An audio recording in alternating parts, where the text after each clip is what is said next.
So welcome back to another video on my channel. And today we're going to get into something that is really heavy, but so necessary. And that's how to emotionally prep yourself before you dive into healing your childhood trauma. And if you're watching this, you probably realize that your past is messing with your present and you're finally ready to deal with it. And honestly, that's a huge move. So we're just going to dive right in and we're not going to beat around the bush and we're just going to start packing it all. So the first thing that you need to do is recognize that when you start this journey, there is no quick fix. It is a process, and sometimes it's going to be messier than you think.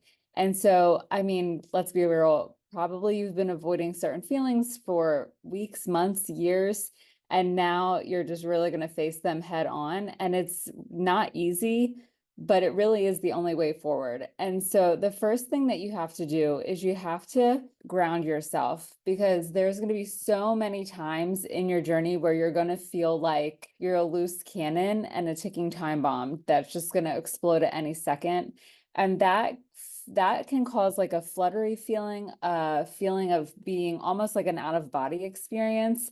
And so if you're going to dig into your past, you have to really anchor yourself in the present. And so it might be that you're doing these grounding techniques while you're in the middle of your session, or it could be that the feeling of being unsettled pops up after the fact when you still have thoughts swirling through your mind. And so really just make sure that you're breathing deep. A lot of times when we are affected by trauma, whether it's childhood trauma or recent trauma, we tend to be shallow breathers, and that will give you that lightheaded, dizzy feeling, and sometimes even a headache. So really breathing deep into your lungs is going to help you feel more grounded and more rooted in the moment. And you can even just take a walk or just notice your feet on the ground. It's really whatever works for you, but you need to make sure that you feel safe now in the present moment before you go tearing the scabs off of old wounds and dredging all that up. The other thing too is really set intentions for what you want from your healing journey. I mean, it's really not about just reliving those shitty moments that haunt us. It's about really figuring out why you want to start this journey, especially because it's not an easy journey and things are probably going to come up that you don't even plan on having come up, things that are probably so far back in your subconscious that you have forgotten about them or you just completely black them out.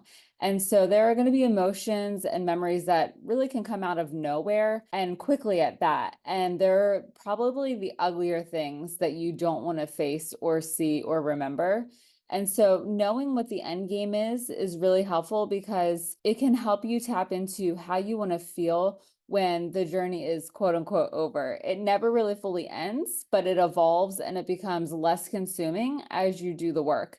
So if you can keep those answers in the back of your mind when things are hard and things are tough, because they will be, it'll give you that leverage to keep moving forward and to work through the things that come popping up that you're not expecting. And so the other thing too, it's so super important, is to have a support system. I mean, I'm going to be so real with you that trying to heal on your own as a solo journey is not the smartest move. When I was in therapy, I didn't want anyone to know that I was in therapy because I was embarrassed. And so I kept it to myself. The only person that knew that I was in therapy was my husband. And I tried relying on him for support, but he wasn't available because he was consumed with his job. And it made me feel alone. And I had my therapist, but she really wasn't helpful because she really just wanted me to take medications and then would gaslight me for when I didn't want the medication. And so the longer I was on the journey, the more alone and more isolated I felt.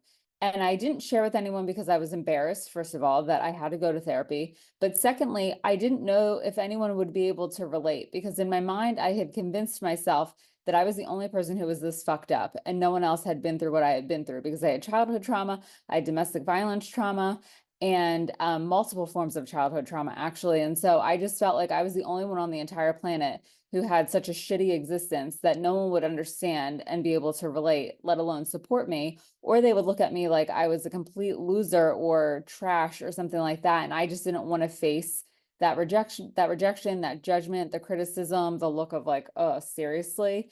And so I didn't have anyone. And let me tell you, it was so hard because I was also trying to be a stay-at-home mom for my two little girls, and I was exhausted. And so I wanted to sleep a lot of the time, which is also not good. So it was just trying to find this balance, and I really struggled with finding a balance because I was running myself ragged between being a mom and a wife and running the household and trying to heal at the same time. So it's a really great idea to make a list of who you can turn to when you feel like this shit's about to hit the fan and you don't know what to do in that moment. So be a little bit proactive, create that support system, give people a heads up and ask. Because some people are going to not feel comfortable because they're not going to know what to do in the moment. So not only make a list of support people that you can turn to, but make a quick list of things that they can do that would be helpful for you when you feel like you're really struggling and are completely overwhelmed.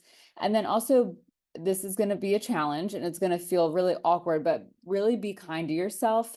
And I know it's so cliche. Oh, have self-compassion. Oh, be kind to yourself. Oh, practice self-care, practice self-love.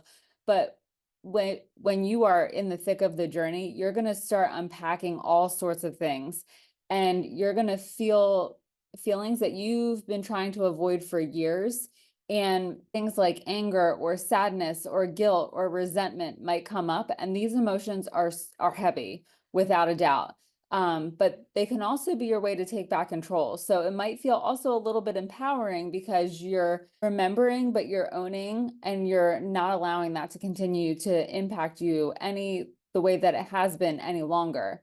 And so it's really just important to remember that you were a kid or a young adult when you experienced the trauma. And so it was beyond your control in that moment. So don't beat yourself up for it and feel like you're to blame. You were doing the best that you could in that moment.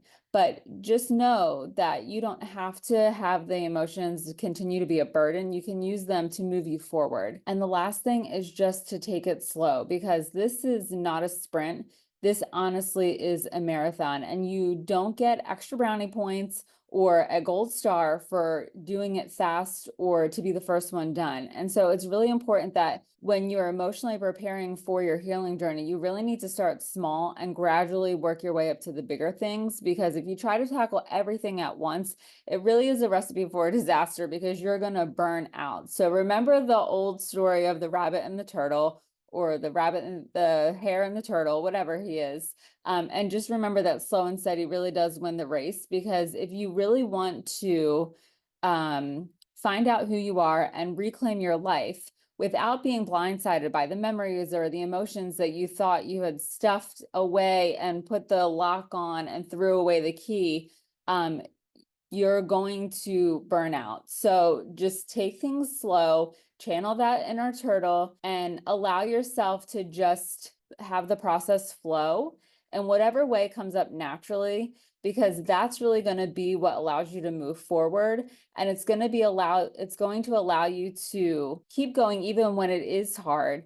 You're going to be able to be a little bit more patient with yourself, and you're going to feel like it's worth it. You're going to feel like moving forward is worth it. So remember, you got this. You really do. And I believe in you wholeheartedly. So if you found this video helpful, if it hit home for you, do me a favor, like, subscribe, and share it with a friend. And I'll see you in the next one.